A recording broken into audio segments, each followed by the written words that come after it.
my bro, kembali lagi dengan saya Mahyu di My Bro ID channel. Kita lanjut untuk seputar cerita berpetualang dengan wisatawan asing atau bule yang berasal dari beberapa negara. Oke, kali ini kita akan bercerita tentang pengalaman saya bersama 3 cewek cantik dari Prancis. Saya akan menceritakan pengalaman menarik dengan Rafael, Anna, dan Mary. Oke, sedikit informasi dengan Rafael dan Mary, teman-teman. Oke, pada saat itu mereka tiba di penginapan malam sekitar antara jam 8 atau jam 9 malam. Kemudian saya ditelepon sama teman-teman yang bekerja di penginapan bahwa tamunya sudah nyampe, ada 3 orang. Sebenarnya sih saya sudah tahu kalau mereka memang booking ataupun reservasi penginapannya sekitar 2 hari yang lalu. Saya bergegas menuju ke penginapan karena rumah saya tidak jauh dari penginapan, sekitar 1 kilometer lah jaraknya. Jadi ya kalau menggunakan sepeda motor paling sekitar 5-10 menit kita sudah nyampe. Oke, setibanya saya di penginapan, mereka sedang dijamu dengan minum kopi sama teman-teman yang ada di sana. Kemudian saya berkenalan dengan Rafael, karena si Rafael ini anaknya energik, jadi lucu juga. Kemudian si Anna dan juga Mary. Oke, si Rafael ini setelah saya perkenalan, kemudian membuka obrolan ringan kepada mereka, kita mencair sambil ketawa-ketawa di situ, dan saya menanyakan ke mereka, kalian mau kemana untuk wisatanya di Lombok? Saya tanya seperti itu. Kemudian mereka bilang kami juga masih bingung. Tetap saya menawarkan opsi-opsi tour kepada mereka. Akhirnya mereka sepakat untuk tour 1 hari seperti biasa, melihat black monkey atau kera hitam dekat dengan penginapan, yaitu di kawasan Taman Nasional Gunung Rinjani. Setelah itu mereka setuju menanyakan berapa lama perjalanannya, kemudian apa saja yang harus kami persiapkan, dan sebagainya. Lalu saya menanyakan kepada mereka, ke gadis-gadis ini, teman-teman, kalau Rafael ini sedang kuliah atau gimana? Nah, kemudian mereka menjawab, Rafael katanya baru mau menyelesaikan studi ekonominya di Prancis, kemudian dia ambil manajemen bisnis katanya. Kemudian si Anna, saya tanya juga, dia adalah calon ahli farmasi, kemudian dia ambil jurusan farmasi.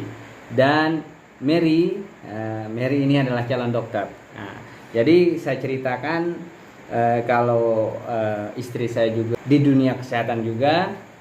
Saya bilang, kemudian kita ngobrol. Terus kalau kuliah di Prancis itu gimana? Saya tanya. Kalau kuliah di Prancis, katanya gelar S1-nya itu lama, katanya sekitar 7-8 tahun S1-nya saja. Wow, lama sekali, saya bilang. Kalau di Indonesia kita paling lama 4-5 tahun itu sudah selesai. Saya bilang. Lanjut obrolan kita sambil mereka saya ikut main kartu dengan mereka, sambil kami ngobrol-ngobrol sebelum mereka ke kamar. Kita ngobrol-ngobrol seputar keseharian mereka di Prancis. Kemudian saya menjelaskan di sini kehidupan kami seperti ini, kebiasaan kami seperti ini, kemudian budaya kami di sini hampir mirip. Kalau pernah ke Bali hampir sama kami dengan Bali, karena Bali adalah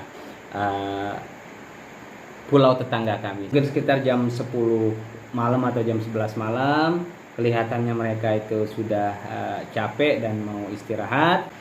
Baru besok paginya kami sekitar seperti biasa sekitar jam 9 pagi mereka sudah selesai sarapan dan sebagainya. Kami siap berangkat ke Black Monkey Forest untuk melihat lutung. Setelah itu kebetulan di kawasan tempat lutung itu, koloni lutung di tempat saya itu ada sudah kita disediakan tower pantau oleh Taman Nasional Gunung Rinjani. Itu biasanya untuk memantau aktivitas dari lutungnya. Saya mengajak mereka naik ke towernya itu kurang lebih sekitar 15 sampai 16 meter tingginya. Nah, kemudian saya mengajak mereka naik di situ. Si Mary kebetulan bawa kamera, mereka puas foto-foto. Kita hanya sebentar di sana karena kami belum melihat lutungnya. Setelah itu mungkin sekitar setengah jam kami duduk sambil ngobrol-ngobrol juga di atas, menjelaskan tentang hutan yang ada di sini, pepohonan yang biasa si lutungnya singgah, kemudian makanannya adalah daun-daun pepohonan yang ada di sekitar sini. Kemudian kami lanjut untuk turun mencari titik lutungnya cari makan.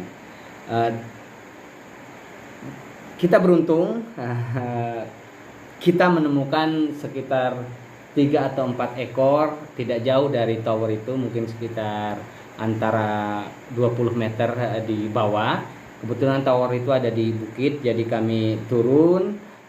Saya minta teman yang ikut sama saya untuk cek di mana lokasi lutungnya. Saya dapat informasi dari mereka kalau lutungnya ada sekitar 3 ekor di sebelah barat di bawah bukit katanya. Kami langsung menuju ke sana. Nah, kemudian sama dengan teman-teman bule yang sebelum-sebelumnya juga, mereka sangat kagum dengan lutung karena memang di negaranya tidak ada. Lutung di Lombok itu ukurannya besar, mungkin paling besarnya sekitar bisa mencapai 50 kilo, my bro. Mereka ambil foto-foto, kami mendekati lutung itu. Biasanya lutung malu-malu, bro. Kalau lihat orang, biasa mereka kabur. Jadi kami pelan-pelan sambil mengintip-intip dari pepohonan-pepohonan yang ada atau dari semak-semak yang ada di situ untuk mereka mengambil foto. Dan setelah mereka dapat fotonya, baru setelah itu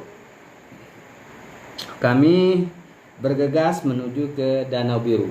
Nah, di Danau Biru mereka saya pertemukan dengan teman-teman kelompok pemuda pengelola Danau Biru tersebut, my bro. Di sana ada ketua pemudanya, kebetulan pada saat itu ada di sana. Kami ngobrol-ngobrol bersama pemudanya juga di situ. Saya bantu translatekan apa yang ditanyakan oleh Mary, Rafael dan Ana terkait dengan aktivitas pemuda yang ada di situ. Baru setelah itu saya pamit kepada teman-teman pemuda dan ketuanya untuk bergegas menuju ke air terjun Trengwilis. Kemudian saya menawarkan mereka apakah mau mandi atau gimana. Kemudian oh iya, saya mau mandi katanya. Semuanya akhirnya mandi. Terus saya bilang, tapi di sini mandi tidak boleh buka baju, saya bilang, karena kan di sini adalah kawasan masyarakat untuk beraktivitas mencari rumput, kayu bakar dan sebagainya. Jadi untuk menjaga daerah di sini, biasanya saya menyampaikan kepada teman-teman bule untuk menjaga kesopanan kita, baik itu cara berpakaian dan sebagainya di tempat kami. Seperti itu. Kebetulan mereka cukup menggunakan kaos dan celana pendek. Mereka mandi beberapa lama, kita lanjut bergegas untuk kembali ke penginapan Mebro. Nah, setelah nyampe kami di penginapan, kembali mereka langsung bersih-bersih seperti biasa. Baru nanti saya tunggu mereka sekitar antara jam hampir setengah 3 kami nyampe di situ. Jam 3 mereka sudah disiapkan makan siang. Nah, besok paginya saya ajak mereka untuk ke perumahan masyarakat. Kali ini untuk berinteraksi dengan masyarakat lokal di sana. Mengambil foto, kemudian saya ajak ke persawahan, melihat orang sedang merawat padi dan sebagainya, melihat orang nyangkul dan sebagainya. Saya jelaskan di tempat saya sebagian besar mayoritas masyarakat di sini adalah petani. Baru siangnya saya ajak dia ke rumah saya. Nah, di sana kami ajak mereka makan dengan nuansa lokal. Sengaja saya pesan kepada istri dan tante saya untuk mempersiapkan makanan. Setelah selesai makan, kami istirahat beberapa lama di rumah sambil ngopi dulu. Baru saya ajak mereka kembali lagi ke penginapan. Mereka hanya nginap sekitar 3 hari. Besoknya saya antar mereka ke airport karena mereka harus melanjutkan penerbangannya ke Singapura, karena mereka isu tiketnya dari Singapura menuju ke Prancis. Oke Bro, itu sekilas cerita petualangan kami bersama dengan Rafael, Ana, dan Mary. Terima kasih sudah menonton video ini. Tetap mohon bantuannya untuk like dan subscribe Mybro ID channel di YouTube untuk membantu mengembangkan channel ini. Selanjutnya nanti saya akan kembali bercerita dengan tema yang tidak jauh dari pengalaman bersama teman-teman bule yang pernah berkunjung ke Lombok, Mybro.